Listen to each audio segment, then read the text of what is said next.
Salut, je m'appelle Noémie, je suis coach en ligne et nutritionniste certifiée et dans cette vidéo, je vais t'apprendre exactement comment tu peux construire ton plan alimentaire de A à Z pour pouvoir atteindre tes objectifs beaucoup plus facilement. Si tu appliques ça dès ce soir, tu vas déjà avoir des résultats parce que ce qui manque à la plupart des gens, c'est un bon plan et un bon plan, ça veut dire de bons résultats. C'est exactement ce que j'ai appliqué avec mes clients et ça leur a permis de globalement perdre du poids de façon beaucoup plus simple. Une cliente qui a perdu 5 kilos et surtout qui a perdu du tour de taille, un client qui nous a fait une super transformation, une belle sèche de moins 10 kilos et cette cliente qui a perdu 6 kilos et qui n'arrivait pas à perdre de poids avant que je la suive. Un bon plan, ça veut dire de bons résultats. La première étape, ça va être de trouver tes apports. Et pour ça, il va falloir d'abord que tu trouves ta maintenance avec des calculs. Tu retrouveras plein de formules en ligne pour pouvoir calculer ta maintenance, donc c'est-à-dire les calories dont ton corps a besoin pour maintenir son poids. Et ensuite, en fonction de ton objectif, tu vas appliquer soit un surplus calorique, soit un déficit calorique. L'idée, c'est de soit d'augmenter légèrement tes calories, soit de baisser légèrement tes calories par rapport à ta maintenance pour pouvoir trouver tes apports et savoir combien de calories tu vas devoir manger. Une fois que tu as le nombre de calories que tu vas devoir manger, il va falloir déterminer la répartition en macronutriments. Et le premier macronutriment, le plus important, ce sont les protéines. Pour les protéines, on recommande entre 1,8 à 2,3 grammes par kilo de poids de corps. Ça, c'est si tu as un poids de corps qui est normal. Si tu commences à être en surpoids, on va essayer d'être plutôt dans la fourchette basse, simplement pour pouvoir manger autre chose que des protéines. L'idée donc, c'est d'avoir suffisamment de protéines, ça contribue à ta satiété, ça contribue à ta construction en masse musculaire et c'est très important d'avoir suffisamment de protéines. Ensuite, le deuxième macronutriment, ce sont les lipides. Les lipides, globalement, c'est les matières grasses. On recommande entre 20% et 35% de la totalité de tes apports. Si tu es en prise de masse, ça peut monter un petit peu plus haut, mais on essaye de ne pas descendre trop bas parce que les lipides sont très importants pour le système hormonal. Donc entre 20 et 35% de tes apports de manière générale.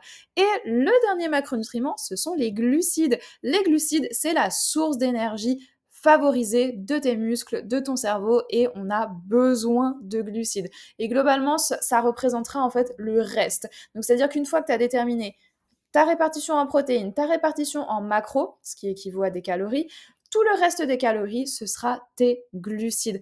En sachant que si tu fais de l'endurance, si tu fais de la course à pied, si tu fais de l'aerox, tu vas avoir besoin d'avoir quand même suffisamment de glucides et donc il va falloir jouer un petit peu entre les glucides, les protéines et les lipides pour avoir suffisamment de glucides et pouvoir performer tout simplement.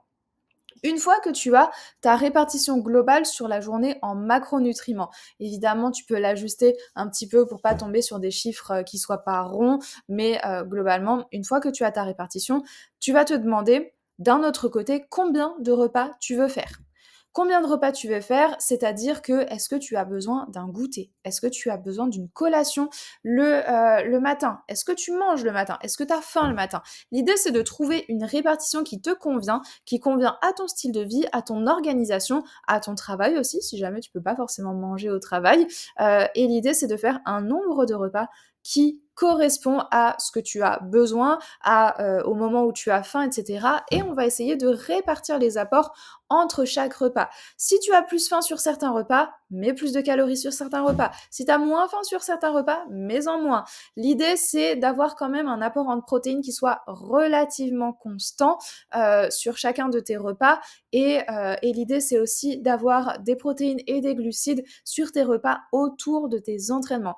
Mais de manière générale, tu peux très bien mettre la majorité de tes calories le soir. C'est pas interdit de manger beaucoup plus le soir. Ou alors, si tu as plus faim le midi, mets plus de calories le midi. L'idée, c'est que ça te correspond. Et donc, tout ça, tu verras que tu pourras l'appliquer exactement et tu sauras comment gérer ton plan à la fin de cette vidéo. Une fois qu'on a nos apports en macronutriments, nos calories, notre nombre de repas, un peu la répartition des calories sur les repas, on va choisir les aliments qu'on veut mettre dans notre plan. L'idée, c'est d'avoir une alimentation qui soit majoritairement brute, avec des fruits et des légumes à chaque repas, des fibres à chaque repas et ça va être super important pour la satiété, donc d'avoir un bon volume alimentaire, surtout si tu es en perte de gras, en tout cas de faire attention à ta satiété, pardon, parce que si tu es en perte de gras, on va vouloir favoriser le volume alimentaire. Si tu es en prise de masse et tu pas très faim, au contraire, on va essayer de favoriser la densité alimentaire et d'avoir des aliments plus riches en calories. Donc la satiété, tu dois la prendre en compte, ta satiété, tu dois la prendre en compte dans ta sélection d'aliments. Et l'idée comme ça, c'est de te faire des repas avec ces petites guidelines, des fruits et des légumes, des fibres, des aliments relativement bruts et d'intégrer des aliments que tu aimes. Si tu aimes les gâteaux, tu peux très bien avoir 1 ou 2 gâteaux au goûter et en faire une collation équilibrée en rajoutant un peu de protéines, en rajoutant un fruit et tu verras que en fait, c'est super simple d'intégrer des aliments que tu aimes à partir du moment où tu as un plan et que tu sais à quoi correspond chaque calorie. Donc l'idée, c'est voilà, d'avoir une sélection d'aliments qui te plaisent et surtout qui te permet d'avoir une bonne satiété et qui te fasse plaisir. Donc en gros, des trucs que tu aimes. Ensuite, on va se pencher sur les quantités. Quelles quantités? L'idée, c'est d'ajuster en fonction de tes objectifs et de ce qu'on s'est fixé avant. C'est-à-dire en fonction de tes objectifs de macronutriments. Donc, tu ajusteras les sources de protéines, les sources de glucides, les sources de lipides. Tu ajusteras aussi en fonction de ta faim et en fonction du nombre de repas que tu as choisi. Donc, tout ça, en fait, tu vas faire en sorte d'ajuster et que ça corresponde aux objectifs que tu t'es fixés. L'idée, c'est de faire une répartition qui soit cohérente et d'avoir des aliments qui sont cohérents. Si tu as beaucoup plus faim le soir, mets des quantités plus importantes le soir. Si tu aimes bien avoir un dessert, mets un dessert. Et l'idée, c'est voilà, que ça soit quelque chose qui te plaise et qui corresponde aussi aux objectifs que tu t'es fixés et pas te retrouver avec la majorité, par exemple, de tes protéines le soir, d'avoir une répartition qui soit cohérente. Et dernier point, prévois-toi toujours des équivalents. C'est-à-dire que c'est un plan, c'est un cadre qui te donne certaines quantités, qui te donne certains aliments, mais qui ne doit pas t'enfermer. Donc prévois des équivalences et là tu vois un petit exemple de ce que je peux proposer à mes clients, c'est-à-dire que je leur fais un plan alimentaire, mais par contre c'est pas un plan qui enferme, c'est un plan qui donne une idée des quantités et c'est en fait une trame.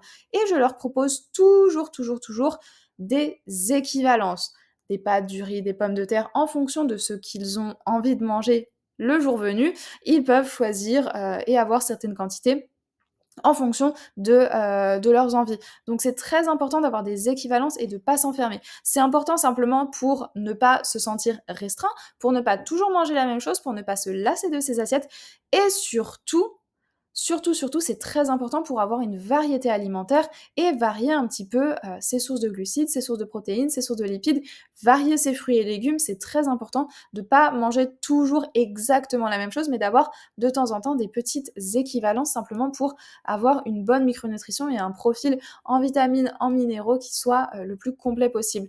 Donc en gros, il va falloir calculer ses apports, calculer ses macros, sa répartition en macronutriments, définir un nombre de repas qu'on veut faire, définir où est-ce qu'on veut mettre un maximum de calories, choisir nos aliments en fonction de ce qu'on aime, en fonction de notre satiété, en ayant toujours des fruits, des légumes et en ayant toujours des fibres. Et ensuite, à partir de cette base-là, on va ajuster les quantités en fonction des apports et des macros qu'on s'est fixés précédemment.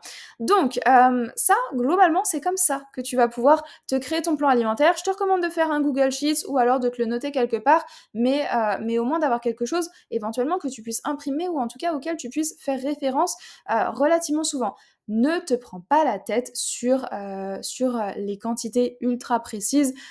Typiquement, 114 grammes, globalement, c'est 110 ou c'est 115, mais te prends pas trop la tête là-dessus. L'idée, c'est d'avoir un plan global qui te donne une ligne directrice que tu appliques sur le long terme, en tout cas sur le moyen long terme, pour pouvoir voir des résultats et ajuster en fonction de ta progression.